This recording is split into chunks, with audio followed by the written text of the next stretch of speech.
No a keď sme sa... A tento kamarát mi hovoril, že však chod tam, hovorím, čo si prostý jak Matovičovi, že ja za ním pôjdem. A že ne, že on pozná človeka, ktorý má Matoviča pod palcom a že on mu to povie a že on to, hovorím, ale ja tak nebudem môcť byť novinár, keď tam pôjdem a keď sa to nepodarí. Neboj sa, to sa podarí, máme prieskumy a ten človek ti zabezpečí miesto určite v prvej desiatke.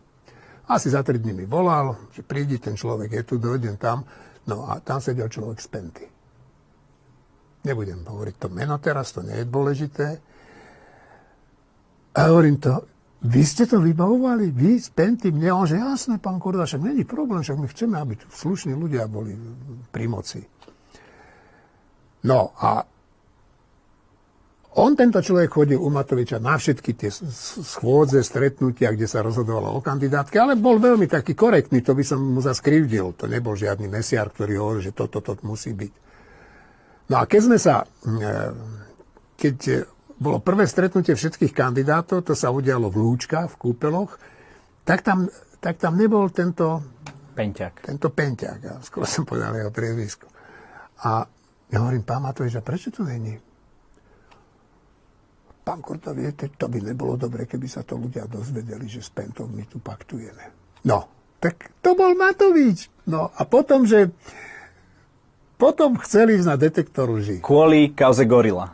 Áno, no tak to je Matovič. No, tak toto keď sme videli, že on prišiel s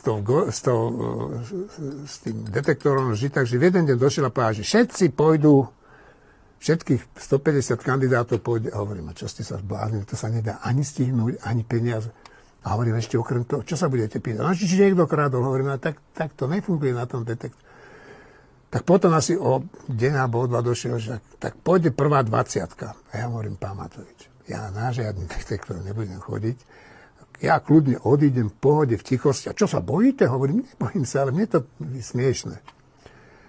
Potom došiel, že teda nie je prvá 20, ale že všetci šéfovia strán. A to už mňa sa netýkalo.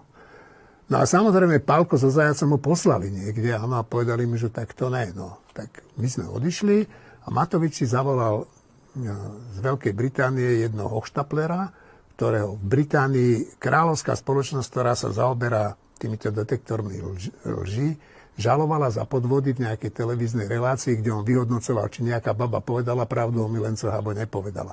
To si sem zavolal, dobre mu zaplatil, Matovič si nechal nejaké droteky pripnúť a on povedal, že Matovič je pravdovravný. No tak to bol celý náš príbeh. On sa potreboval zbaviť tých ľudí niektorých, lebo videl v prieskumoch, že by sa dostali do parlamentu a že by ich nemal pod kontrolou.